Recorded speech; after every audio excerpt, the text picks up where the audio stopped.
And so as a result of that, Jacob realizes we're not a very big family. Ever how many there was? Less than 100 people or so maybe.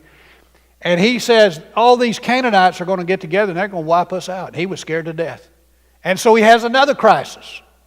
30 years later, he has another crisis. And in this crisis, then he hears God say to him, I want you to go up to Bethel. And I want you to offer an altar to me, the God who's been with you these 30 years.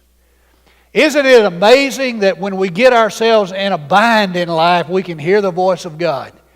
And for some people, it takes that. And there could be some of you who are here this morning and there's been enough pressure in life that is kind of grinding on you just a little bit that makes you realize, I need something to change in my life.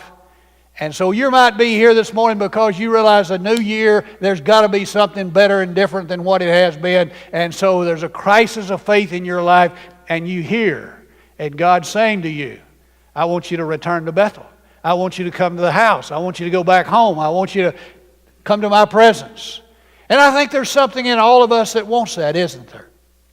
There's something in us that yearns. That's the reason why the new year, when it rolls around, there's something in us that makes us know that there's something missing. There's something that we need to do in life. There's something that movement we need to have in our life.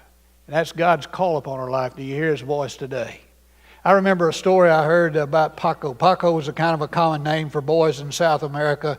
And Paco got to be a teenager and got in trouble and thought his family didn't like him and love him, and so he ran away from home and he went to the big city. And he was living on the streets.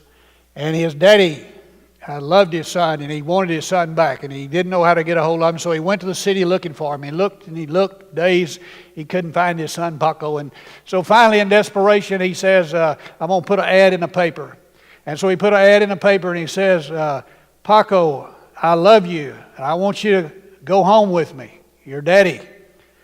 I'll meet you at a certain street corner on a certain day at a certain time. And so he put it in the paper, and they ran the paper, and a few days later, the daddy went down to the street corner, and guess what? There was tens of Pacos who had showed up. Because why? Pacos want to go home. We want to go home. We want to return. There's something in us that stirs us. And so hear the call of God this morning to return to the house. Come back to Bethel. That's the first step that it takes if we're going to have some real deep change in our life.